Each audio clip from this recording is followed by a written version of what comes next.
Hebatnya jamaah, tengok.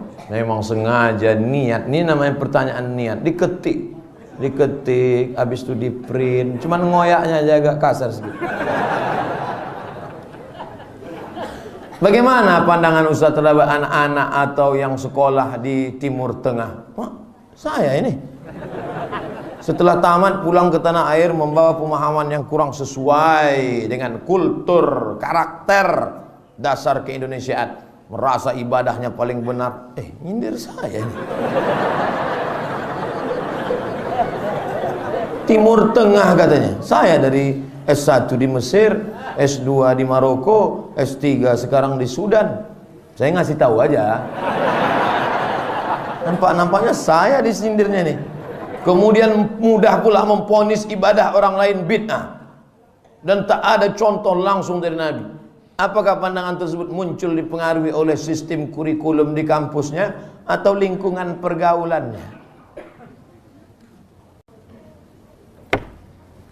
Kami di Al-Azhar diajarkan mazhab Hanafi, mazhab Maliki, mazhab Syafi'i, mazhab Hambali.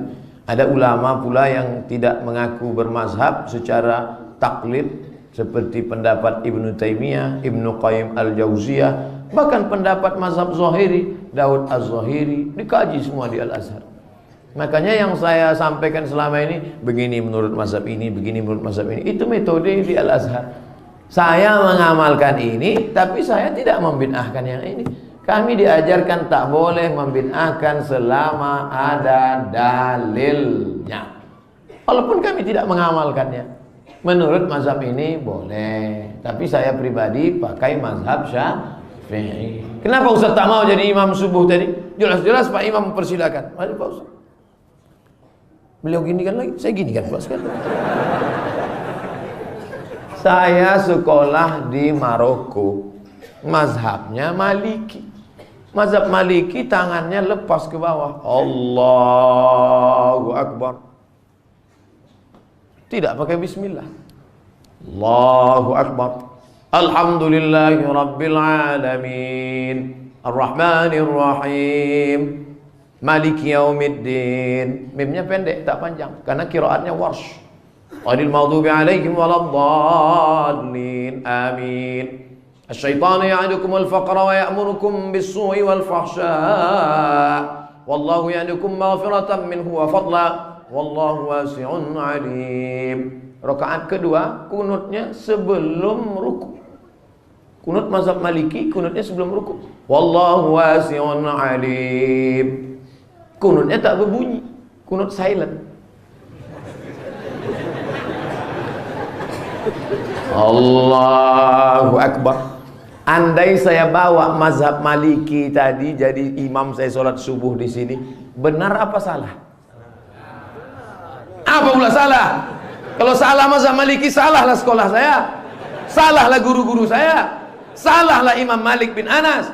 Kalau saya bawa tadi sholat mazhab Maliki, salahkah sholat saya? Tidak salah, tapi adab dakwah saya salah karena membawa mazhab lain ke tengah masyarakat bermazhab Syafi'i. Saya ulang sekali lagi, salahkah sholat saya? Tidak, tapi adab dakwah saya salah karena membawa mazhab lain ke tengah masyarakat bermazhab Syafi'i, menimbulkan fitnah. Belum selesai sholat, anak-anak muda di belakang udah berbisik, sholat apa ini? Kata kawannya yang di sebelah, tak usah kau tanya, sholat aja kita.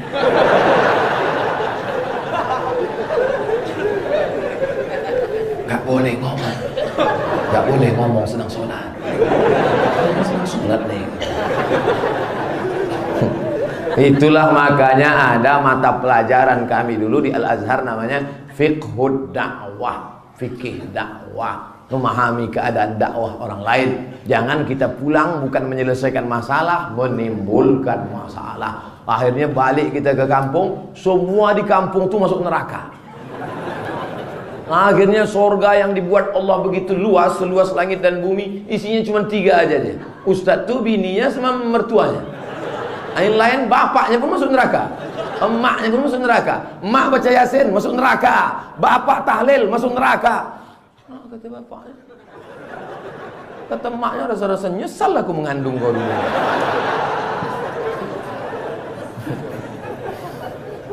Bagaimana pandangan Ustadz? Apakah perbankan syariah di Indonesia saat ini sudah benar-benar bersih dari riba menuju syariah? Menuju syariah. Ustadz mau ke Batam, ya. Sudah di mana nih? Insya Allah di Batam. Insya Allah sampai Batam. Padahal baru di airport. Tapi yang penting sudah berjalan. Apakah kalau kita mati nanti ini selesai syariah ini selesai komplit 100%? Gimana mau selesai kalau kita tidak membantu mensupport ini? Oleh sebab itu maka kita menabung, berinvestasi, pinjam meminjam, mudharabah, murabahah di perbankan syariah. Khususnya kita di Riau Kepri, tentu bank kita duluan, Bank Riau Kepri Syariah. Menenangkan. Pak Ustadz, apa hukum kerja ojek online? Kadang dapat penumpang anak gadis, tanpa disadari bersentuhan. Bisa tak di-request nenek-nenek aja? Tak bisa. Kira-kira bisa tak? Kesankan ke perusahaan tuh, saya muslim, anak lajang, belum nikah, takut saya silap. Membonceng anak gadis ini dua kemungkinan. Kalau tak dia silap, kita silap. Jadi sebenarnya bisa itu diatur. Makanya kalau tuh ojeknya ngaji dan adminnya juga ngaji, bisa diaturnya. Ini untuk yang anak gadis kasih ke bapak nih. Bapak ini selalu bawa tasbih, berzikir aja nih. Atau ada ojek perempuan, ini bisa. Tapi kalau ada kerja lain yang hilang dari syubhat, tak ada lain Pak Ustaz. Saya pun sedang susah pula. Ini anak masih kecil, ada pula dalam kandungan, rumah lagi ngontrak ini, pakailah hukum darurat. Tapi kalau tak darurat, hanya mau cari kaya, tapi rasanya saudara kita ini sedang memerlukan, dalam keadaan terdesak, mau minjam kepada orang malu, maka pakai hukum darurat. Banyak-banyak bertasbih aja lah waktu apa tuh. Makin dipegangnya pinggang tuh makin cepat tasbih. Subhanallah. Mudah-mudahan Allah membukakan pintu rezeki saudara-saudara kita. Saya kerja sebagai cleaning service di mall. Banyak pengunjung yang buka aurat. Bagaimana juga Pak Ustaz? Tak usah tengok pengunjung tu. Tengok aja lantai itu. Asal nampak-nampak tu juga. Nampak-nampak tundukkan balik. Ustaz Somad macam enggak pernah ke mall aja. Saya ke mall. Kadang bawa anak hari Ahad ke mall. Tak kenal orang Pak Ustaz. Saya pakai masker. Pakai topi, pakai kacamata hitam. Man in black. Mana orang kenal? Nah, saya juga ke mall kadang cari buku. Ada toko buku di mall. Oleh sebab itu maka kita hindari ini. Masalahnya dia bukan masalah jalan, gajinya. Selama gaji itu diberikan oleh perusahaan bukan riba, dan engkau pula bekerja di situ titik peluh keringat, kasar tanganmu yang kasar itulah nanti yang akan bersalaman dengan tangan Nabi Muhammad sallallahu alaihi wasallam. Adapun tangan yang halus karena tanda tangan tapi riba, tapi kolusi, tapi haram, itulah tangan yang akan dikena azab Allah Subhanahu wa taala. Oleh sebab itu istiqomah beramal, kerja, mudah-mudahan Allah kalau sudah mau bukakan pintu rezeki, Allahu wasi'un alim. Maha luas rezeki Allah. Berapa banyak orang yang merantau tak ada apa-apa, sekarang menjadi orang yang luar biasa. From zero to hero. Dari nol menjadi pahlawan. Takbir. Bagaimana hukum orang menunda daftar haji? Misalnya sudah ada rezeki tapi tak dipakai. Inilah faqra dari faqr. Jangan berangkat haji. Jangan store ONH. Nanti kau susah. Lawan dia. Setan, aku mau ke bank nih nyetor. Rumah, beli mobil dan sebagainya. Bayar. Store ONH. Yang berangkat umroh, Allah ganti insyaAllah. Amin.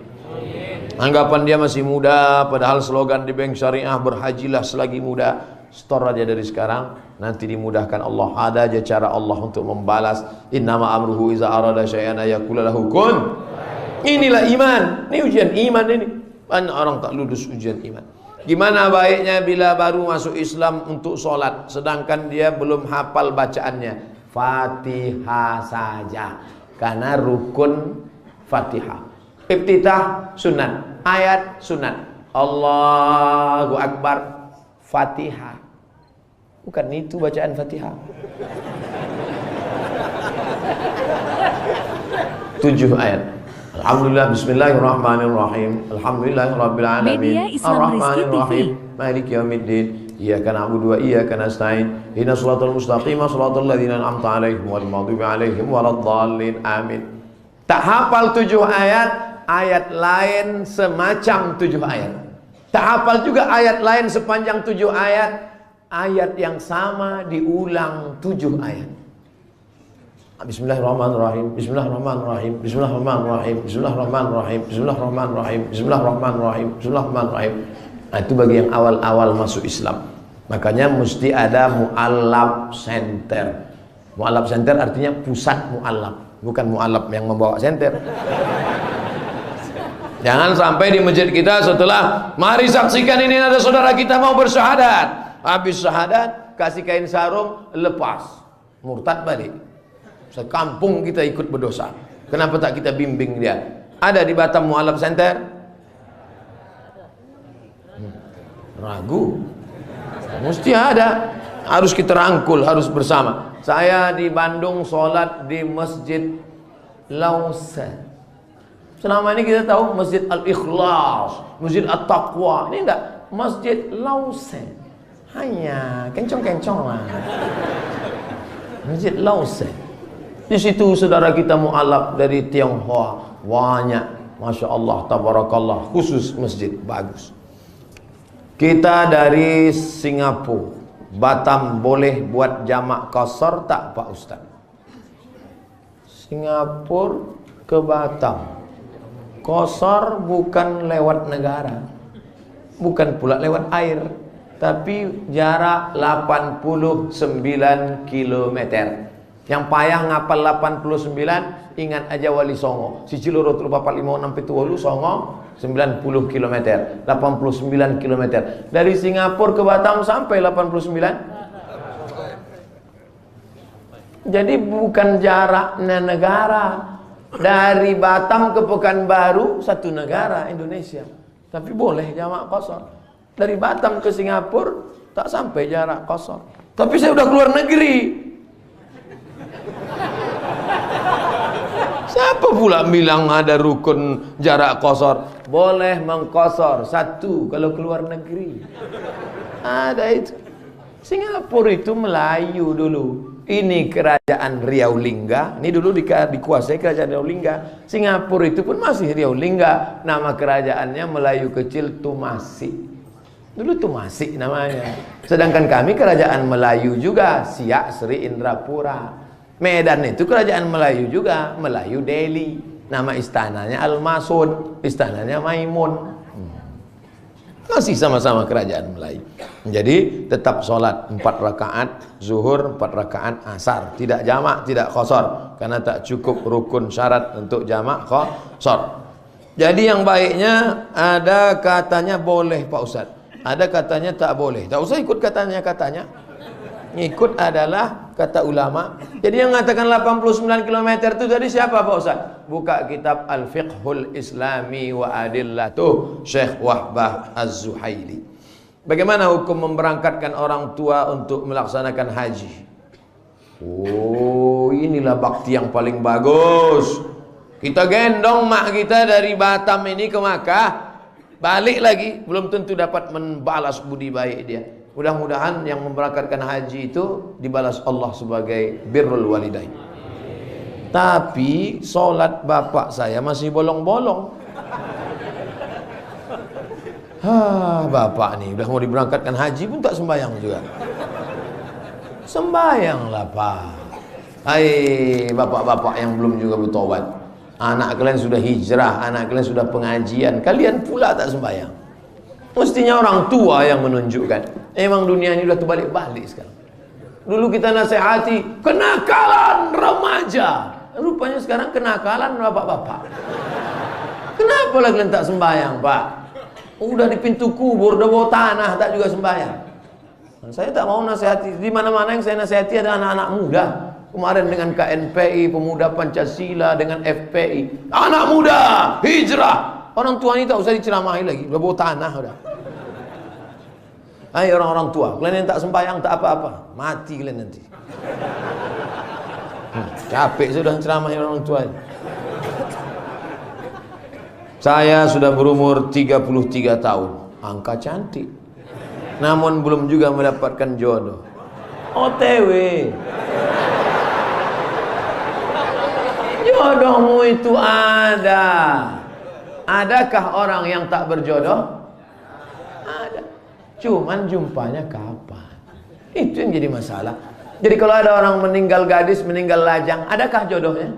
Ada. Jumpanya di surga nanti. Makanya banyak orang tak jumpa. Kau kenapa tak jadi nikah? Cinta tak harus memiliki. Terus, tapi dia udah nikah sama orang lain. Kutunggu janda. Tapi dia udah beranak 2. Beranak ampek dan nanti juga. Tak ada habisnya. Habisnya mati. Kau mati, kami akan berjumpa di pintu surga. Tapi dia diambil lakinya, Allah akan ciptakan macam dia juga. Memang kalau sudah cinta bersarang dalam hati, oh so sweet. Apa kata Qais? Qais ini sampai gila Bapak. Qais sampai gila gara-gara jatuh cinta sama Laila. Apa kata Qais? Jananna bi Laila wa hiya janna bi ghairina. Jananna bi Laila wa hiya jannat bi ghairina wa ukhra bina majnunatun la nuriduha. Aku tergila-gila pada Laila. Laila pula tak mau cinta sama aku. Ada perempuan lain yang mau, aku pula yang tak hendak sama dia. Begitu rupanya cinta ini. Lalu kemudian akhirnya Qais ini gila. Datang ayahnya sebelum Nabi Muhammad SAW. Datang ayahnya membawa Qais berdoa di pintu Ka'bah. Akhirnya Qais pun sembuh. Makanya Qais salah satu mukjizat kesembuhan, sembuh di dinding Ka'bah. Makanya kalau ada anak kita tergila-gila, bawalah doa di samping pintu Ka'bah. Sampai akhirnya datang orang bertanya kepada Qais. Qais, ya, kau lebih pilih Laila atau dunia beserta isinya? Laghubaru li'aliha ahabbu ilayya wa asfali balwaha. Debu yang menempel di sandal Qais lebih kucinta daripada dunia beserta isinya. Debu menempel di sandal Laila lebih kucinta daripada dunia beserta isinya. Memang kalau sudah bersarang cinta dalam hati. Cuman apa? Ingat mantan enggak? Saya mancing mereka aja, Bu. Kata ibu itu dari atas, awas kau balik. Tak ada sarapan pagi ini. Kiat-kiat apa yang harus saya lakukan agar saya dapat bertemu dengan jodoh saya? Jodoh itu rezeki apa tak rezeki? Rezeki. Air ini rezeki apa tak rezeki? Rezeki diatur Allah apa tidak? Kalau rezeki ini, kalau air ini rezeki saya, berarti air ini juga jodoh saya, betul? Ini sudah ditetapkan Allah untuk saya, betul? Mungkinkah air ini masuk ke mulut saya kalau saya tak ada ikhtiar dan usaha? Mau dia masuk? Harus ada usaha menggerakkan tangan, membuka tutupnya, mendekat ke mulut. Itulah ahlus sunnah wal jamaah. Namanya al-kasbu. Al-kasbu bahasa lainnya ikhtiar. Yang lajang-lajang, datanglah kalian ke ustaz-ustaz. Ini mereka ini banyak stok-stok mereka. Datanglah. Assalamualaikum Ustaz. Waalaikumsalam. Saya belum nikah nih Pak Ustaz. Aku tahu dari tatapan matamu. Ustaz kan banyak jamaah Ustaz. Ada grup-grup WA tuh, grup jombloan sejati, grup hijab bersetampa laki. Tolong Ustaz carikan untuk saya satu Ustaz. Cantik, kaya, orang tuanya banyak tanah ruko, sudah di ruang ICU, taat beragama, orangnya sopan. Kalau ada macam itu, ngapain ku kasih ke kau?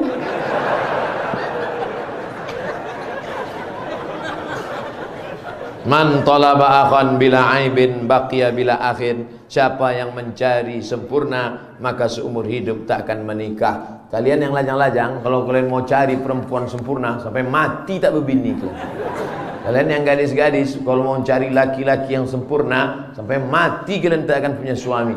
Maka terima ajalah yang agak, tak usah ketat-ketat kali fit and proper test. Asalkan perempuan ada, terima. Asal jangan tak malu bawa dia undangan, udah cukup nanti. Cantik-cantik kali. Dicari perempuan cantik. Sampai kalau pergi undangan, semua orang yang di situ menengok. Untuk apa? Jadi fitnah itu, betul? Kita tanya orang, itu bini kau ya? Iya. Oh, cantik kali ya. Oh, emosi gitu. Lama-lama darah tinggi kumat mati. Tengok, itu bini kau ya? Iya. Oh, cantik kali. Kau pakai pelet ya? Oleh sebab itu bini kau ya? Iya. Kau dapat dia nikmat. Iya. Tapi dia dapat kau laknat.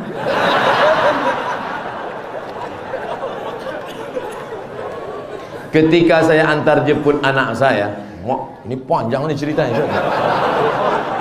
Ketika saya antar jemput anak saya sekolah, ternyata anak kita jajan, makan, minum sambil berdiri. Begitulah hampir di semua sekolah. Apa tak anak itu berdiri? Gurunya pun tegak juga. Guru minum pakai tangan kiri, berdiri sampai ketawa cekikikan. Gimana anak murid-murid kita bu? Lulus semua. Guru digugu dan ditiru. Hai guru-guru, minumkan pakai tangan kiri, berdiri. Kalian sudah mengajarkan murid-murid satu kelas, satu sekolah mengikut kalian. Idza syariba ahadukum falyashrab biyamini. Kalau minumlah pakai tangan kanan. Fa inna syaitana ya'kulu bishimalihi wa yashrabu bishimalihi wa ya'kulu bishimalihi. Karena setan minum dan makan pakai tangan kiri. La yashrabanna ahadukum qa'iman. Jangan kamu minum berdiri. Faman nasiya falyastaqi. Hadis riwayat Muslim. Siapa yang minum berdiri sebelum ditelan, muntahkan dulu.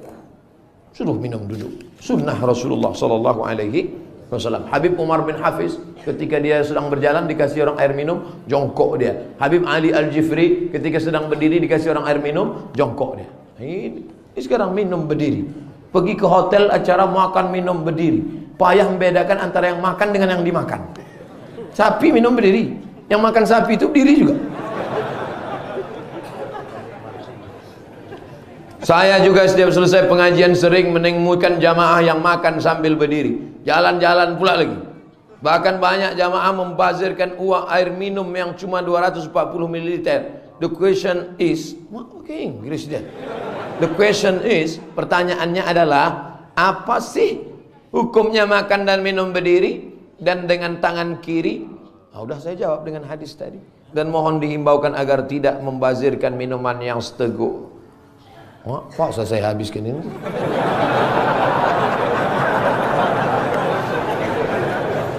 Kalau kita minum, cari minum yang gelas tuh, gelas atau botol yang kecil, minum habis. Mubazir sayang.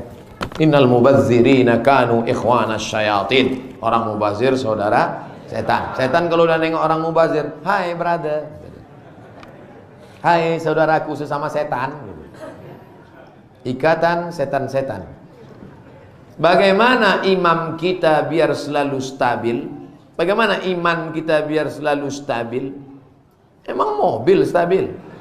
Sementara kehidupan ini masih terus berlanjut, kebutuhan hidup terus meningkat, lingkungan terus mengglobalisasi, sementara kemiskinan itu cenderung kepada kemusyrikan, godaan makin besar. Tolong beri trik dan strategi terhindar dari godaan. Berjamaah. Bangun tidur, sholat subuh berjamaah. Habis ini nanti ada acara berjamaah.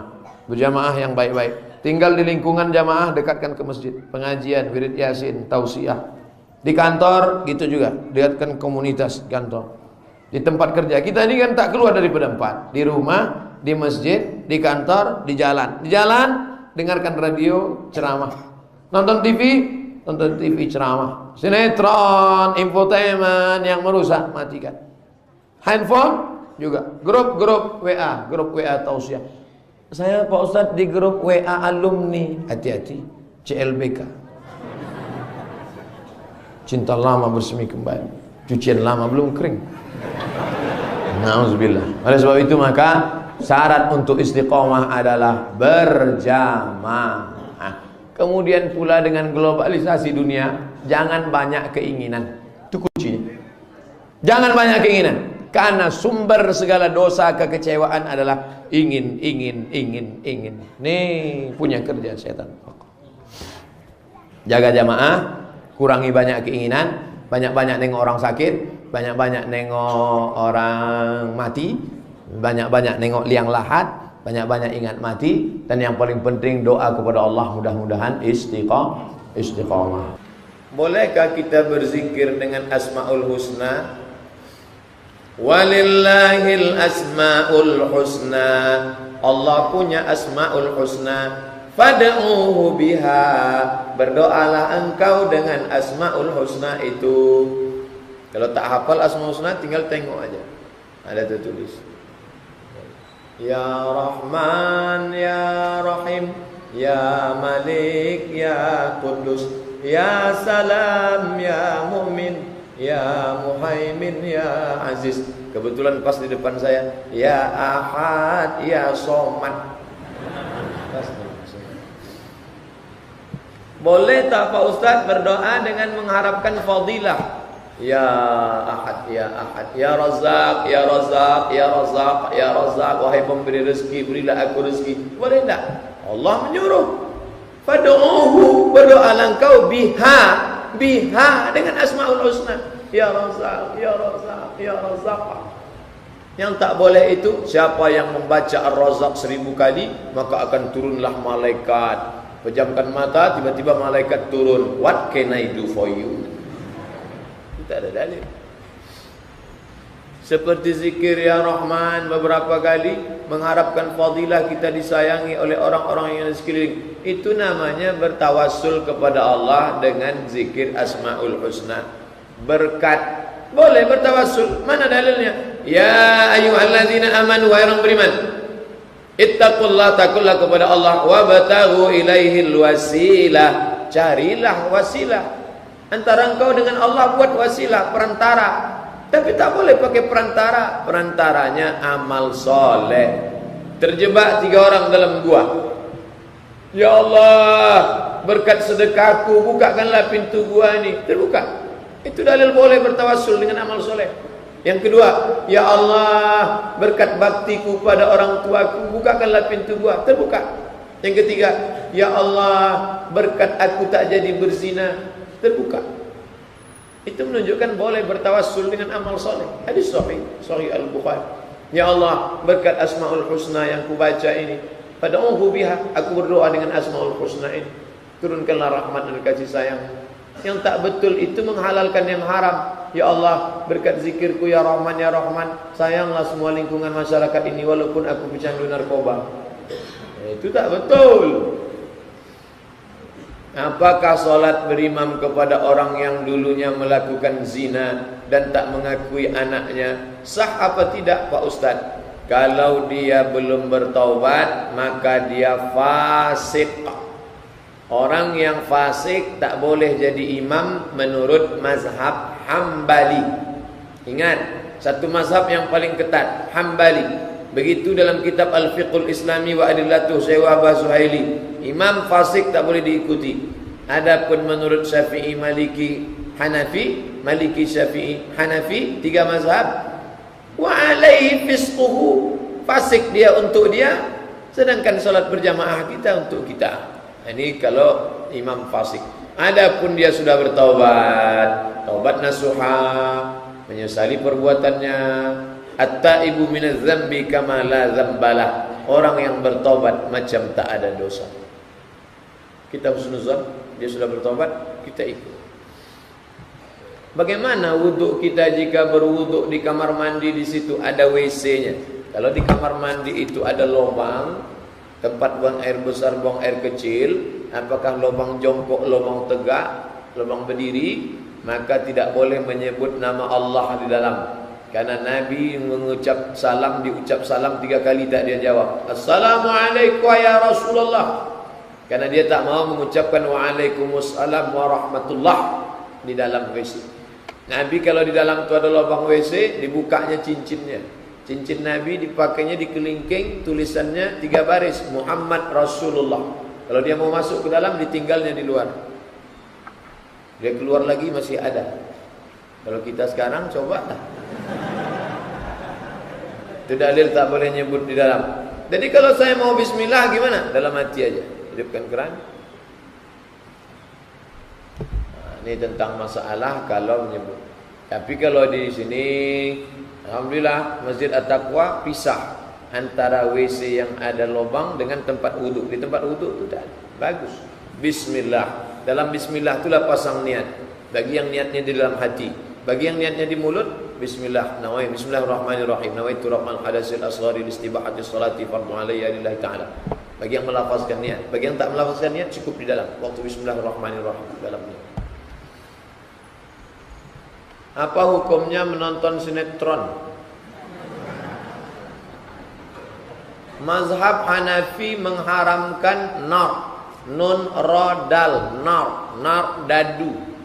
Syatranj, shin ta ra nun jim, syatranj, catur, haram. Kenapa? Dua alasan. Pertama, melalaikan salat. Hayya 'alas shalah. Ska. Yang kedua, mubazir waktu. Orang tak cukup waktu untuk menulis buku. Sampai sekarang saya dituntut jamaah, tulislah ceramah ustaz itu. Tak ada waktu, tak sempat. Dia menghabiskan waktu berhari-hari. Berapa jam sekali menengok. Saya sampai sekarang belum setuju kalau catur tu masuk olahraga. Kalau memanah masuk akal, berenang masuk akal, tapi menengok berhari-hari. Sinetron, habis waktu karena itu. Solat tak khusyuk. Bayang deh film India, Mahabharata, Utaran, tak habis-habisnya itu. Yang tonton lagi. Terbawa perasaan pula lagi nah, terbawa perasaan. Ustaz, orang stres atau kemungkinan gila wajib puasa atau tak puasa? Tak wajib puasa. Dalilnya, rufi'al qalam an thalathatin. Penanya mengangkat. Pena kita malam ini mencatat terus di masjid. Tapi ada yang penanya tergantung. Siapa dia? 3. Anin naim hatta yastayqiz. Orang tidur sampai bangun tidur. Anis sabi hatta yahtalim. Anak kecil sampai akil baligh. Anil majnun hatta yafiq. Orang gila sampai sembuh. Orang gila yang di kilometer 11 itu penanya menggantung. Begitu dia sembuh lalu mencatat. Kalau gitu tak usah sembuh-sembuh lah, gantung boleh. Orang gila satu lagu tak boleh dinyanyikannya. Apa itu? Aku masih seperti yang dulu. Pak Ustaz, semoga dalam lindungan Allah. Amin ya rabbal alamin. Ustaz, di mana letak ta'aruf dalam Islam? Ta'aruf itu sebelum khitbah, sebelum tunangan. Misalnya antum dalam pengajian ini, pas nanti lalu pulang, sama-sama mau ngambil sendal, dia duluan. Pas mau nengok.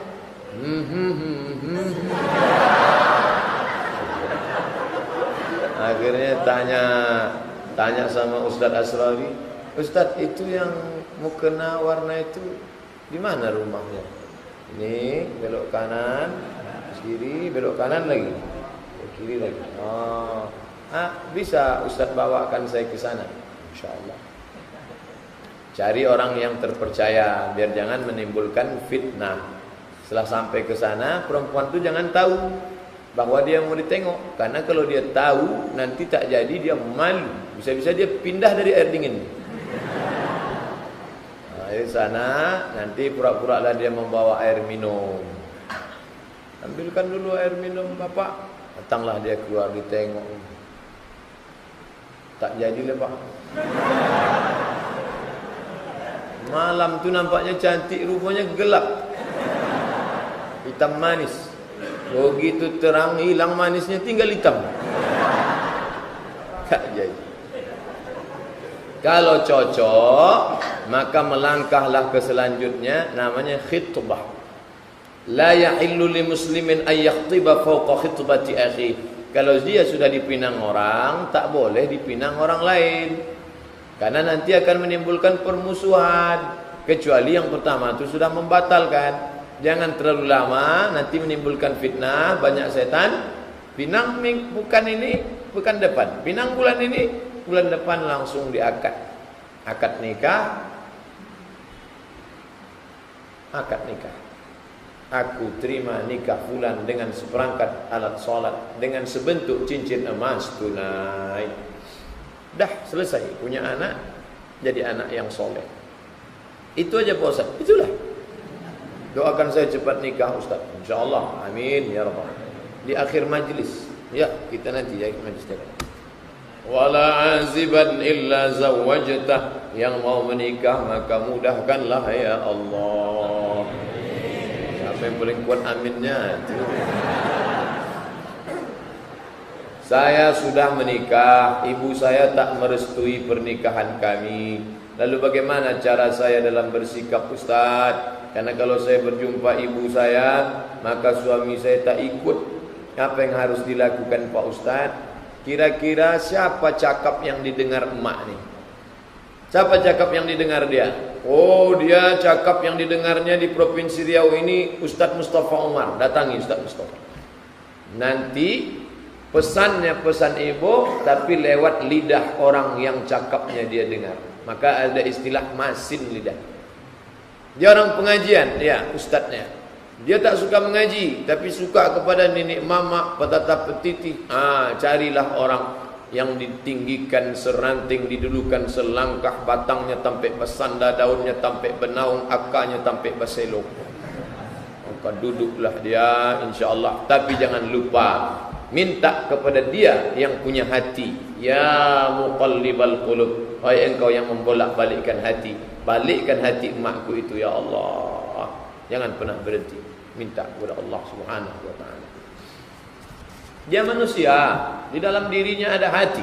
Ala fil jasadi mudghah, idza salahat salahal jasadu kulluh.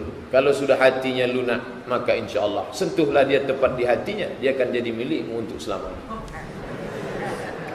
Karyawan sebuah bank, saya dan suami tahu kalau itu riba.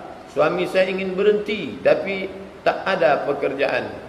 Belum ada. Bagaimana Pak Ustaz? Kata Syekh Yusuf Al-Qaradawi, darurat kata dia. Darurat sebulan, 2 bulan, 3 bulan. Kalau nanti ada Ustaz mengatakan resign, berhenti, itu pendapat ulama Saudi Arabia. Syekh Abdul Aziz Ibnu Baz, tak ada tawar-menawar. Berhenti. Saya makan apa? Rezeki dari Allah. Kalau Syekh Qaradawi kata dia, untuk darurat sementara dapat kerja tetap, yalah. Karena kata dia tak boleh kita pilih mati. Pilih babi atau mati, pilih makan babi. Tapi jangan lama-lama makan babi. Apa hukumnya kalau perempuan sedang puasa pakai lipstik? Apakah ibadah puasanya sah? Lipstik tak membatalkan puasa, kecuali pakai lipstik sambil minum es teh. Itu baru batal. Tapi yang jadi masalah, walaupun dia tanya lipstik, karena lipstik itu di luar. Mazhab Hambali, jangankan yang di luar, ujung lidah mencicip gulai tak batal. Tak batal, Hambali. Tapi mencicip sekali, jangan setengah mangkuk. Apalagi di sini. Cuman masalah lipstik ini masalah nih. Jangan pakai makeup. Merah, hijau, biru, putih, muka putih, tangan hitam. Usah pakai lipstik. Banyak jamaah kita, akhwat kita tak ada pakai makeup itu. Yang penting inner beauty. Cantikan dari dalam, karena hatimu bersih, karena cahaya tahajudmu. Karena kalau orang sudah terbiasa pakai make up, ketika dia tidak make up, dia tidak pede. Dia tak berani menghadapi orang. Ma, ada tamu pergi, mama enggak berani.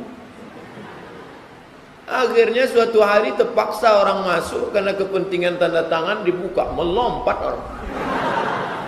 Disangkanya mak lampir. Makeup itu membuat wajah makin hitam, kusam, karena pori-pori tertutup. Banyak. Usah berhenti pakai makeup. Ada kuburan seorang nenek yang meninggal sudah 20 tahun. Sampai sekarang kuburan itu masih juga digali-gali oleh anjing di bagian kepala. Apakah itu menunjukkan bahwa nenek itu banyak dosa?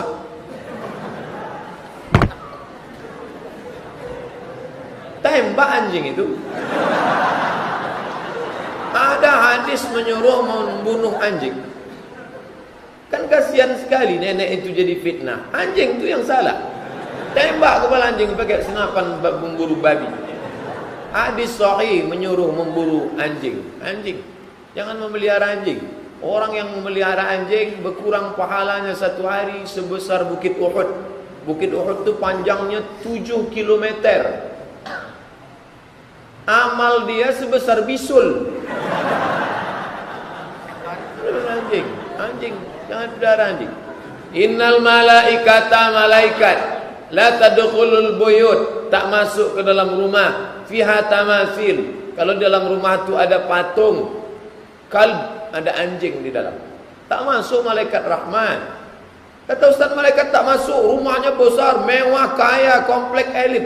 Rahmat tak masuk ke dalam, laknat saja yang ada. Tak betul. Oleh sebab itu jangan melihara anjing. Jika puasa itu bisa diganti, kalau sholat tinggal apakah bisa juga diganti? Sepakat 4 mazhab, sholat yang tinggal lama-lama dulu waktu belum taubat itu mesti diganti. Hanafi, Maliki, Syafi'i, Hambali. Namanya qadha. Tapi jangan gara-gara ini anak-anak muda nanti main futsal, main kodok-kodok saja. Jam 3 main, asar tak solat, maghrib tak solat, isya tak solat. Pas ditanya, kenapa kalian tak berhenti? Qadha aja. Man taraka salata muta'ammidan, siapa yang meninggalkan salat secara sengaja, faqad kafara jihara, kafirlah dia secara nyata. Tapi yang dulu-dulu pernah tinggal, wajib diqadha. Kalau ada ustaz ceramah kata dia tak perlu diqadha, cukup istighfar saja, itu dia ambil pendapat Syekh Ibnu Taimiyah, tidak ikut Hanafi, Maliki, Syafi'i, Hambali. Kalau ikut 4 mazhab wajib diqadha. Referensi Arabnya baca Al-Fiqhul Islami wa Adillatuh, Syekh Wahbah Zuhaili. Kalau mau baca bahasa Indonesia, tulis di Google qadha sarwat. Qadha, keyword, kata kuncinya qadha sarwat. Sarwat itu nama ustaz, Ustaz Sarwat LC dari Libya yang menulis tentang dalil-dalil qadha. Yang mau referensi Arab buka Al-Fiqhul Islami wa Adillatuh. Apakah dalam beribadah harus tahu dasar ayat dan sunnahnya? Bagi yang muttabi, paling tinggi mujtahid, di bawah mujtahid muttabi, di bawah muttabi muqallid. Mujtahid mesti tahu seluk-beluk dalil terperinci detail. Di bawah tu muttabi, sekedar tahu dalil umum. Kenapa kamu salat? Karena Allah berfirman wa aqimus shalah. Kenapa kau zakat? Karena Allah berfirman wa atuz zakah. Itu namanya muttabi. Sedangkan yang paling bawah muqallid. Kenapa kau salat? Pokoknya Allah nyuruh salat. Ayatnya banyak yang perlu ku hafal lagi, tak hafal lagi. Itu namanya muqallid, 3 level. Mujtahid, muttabi, muqallid. Ustaz, saya punya komitmen sama laki-laki tapi tidak pacaran, tapi mempunyai ikatan janji. Itu juga lah. Beda casing, satu signal. Apabila dia tidak juga datang sementara ada laki-laki yang ingin melamar saya, apa saya berdosa melanggar janji saya sama laki-laki tersebut? Tidak ada komitmen kalau bukan khitbah. Maka kalau mau buat perjanjian, suruh dia mengkhitbah. Aku tak ada komitmen, dan pada dasarnya tak ada hubungan laki-laki dan perempuan, berjumpa, ngobrol itu tak ada, SMS-an. Maka bilang sama dia, kau datang ke tempat bapakku, pinang aku dengan bismillah. Kalau dalam masa pinangan itu ada orang meminang, tak boleh diterima. Jangan bapak nanti mudah saja, Pak, ku pinang anak bapak. Iyalah, apa ku kasih? Cincin emas 2 gram. Dia 3 bulan sesudah itu datang bawa gelang emas 15. Ini aja lah gitu dia. Karena Ustadz kemarin ceramah bilang ambil yang baik-baik, buang yang murah-murah. Gak bisa. Kalau kecuali yang pertama itu mengatakan, Pak, aku batalkan ini dan kita tetap hubungan baik. Datang orang lain minang, baru. Ini komitmen-komitmen begini ini tak bisa. Karena sudah diatur dalam Islam. Main bola aja ada aturannya. diatur oleh FIFA, namanya statuta. Masa hidup tak ada aturan? Ustaz, bagaimana cara agar kita selalu bertawakal? Bagaimana cara mengaplikasikannya? Cara mengaplikasikannya, tawakal, motor itu dikunci stangnya, dikunci bannya, dikunci rantainya, kuncinya masuk ke kantong, kantong itu pun dikunci. Itu namanya tawakal. Dalilnya mana? Masuk orang ke masjid pakai onta kuda, dilepasnya. Datang dia tanya ke Nabi, ya Rasulullah, aqiluha wa atawakkal au utliquha wa atawakkal. Kutambatkan dulu atau kulepas aja? Kata Nabi, iqilha, tambatkan, sesudah itu baru kau bertawakal. Tambatkan dulu baru tawakal. Kalau hilang berarti takdir. Tapi kalau tetap ada, kau sudah berusaha. Begitu juga dengan rezeki ini. Pasang pancingnya, pasang pancing berapa? 5 pasang. Dapat rezeki, tak dapat sabar. Rezeki tak berpintu. Bisa jadi pulang dari sungai tak dapat apa-apa, hampa, tawakal. Sampai di rumah, ikan yang di sungai tak dapat, di rumah sudah ada ikan besar, asam podeh dikasih tetangga. Rezeki. Tapi jangan berharap tetangga ngasih lalu tak mancing. Seimbang antara usaha dan tawakal. Bagaimana cara agar saya selalu istiqamah, selalu menengok orang sakit? Balik dari sini singgah ke rumah sakit. Kalau ditanya security, kamu mau nengok siapa? Siapa aja yang sakit mau tengok. Aku mau ambil pelajaran. Antar jenazah ke kuburan. Man syahidal janazah ta'atta tudfan. Siapa yang menengok jenazah sampai ke liang lahat, lahu qiratan, dapat 2 qirat. Apa qirat itu ya Rasulullah? Mithlul jabalainil azimaini, seperti 2 bukit Uhud yang besar. Apa manfaatnya? Menengok jenazah masuk ke liang lahat, pejabat besar, orang kaya, akhirnya masuk juga menjadi cacing tanah. Aku apa yang akan kubawa? Bangkit semangat beribadah. 3, berkawan dengan orang-orang soleh.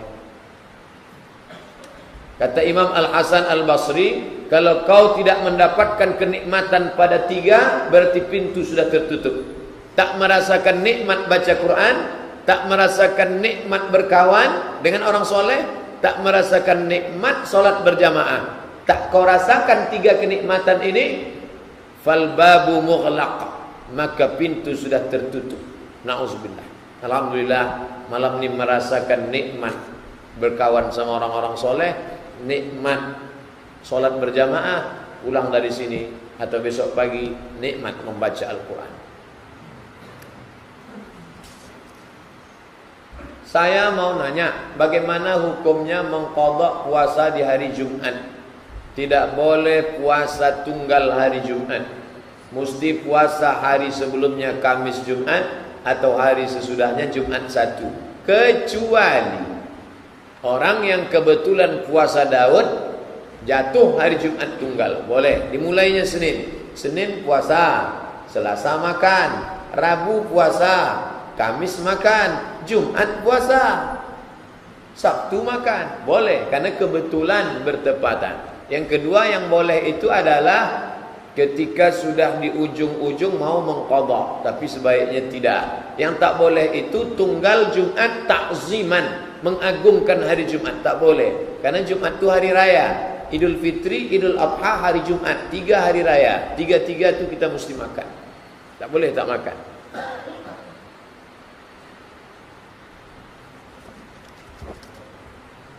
Apa hukumnya turnamen futsal bola? Dan apa hukumnya taruhan air minum, judi? Judi, bertaruhan air minum. Buka turnamen, pendaftaran 100.000, ikut 30 kelompok, maka yang menang dapat hadiah, juara 1 2 juta, juara 2 1 juta. Duit itu yang diputar. Judi. Lomba mancing, peserta bayar store 100.000, peserta dapat 100 orang. Pemenangnya siapa yang dapat ikan 1 kilo, hadiahnya 10 juta. Yang dapat ikan 2 kilo, setengah kilo dapat 5 juta. Judi, karena duit itu diputar. Judi. Berhentilah. Yang panitia tobat. Jangan lagi dibuat lagi. Tak ada barokah di dalamnya.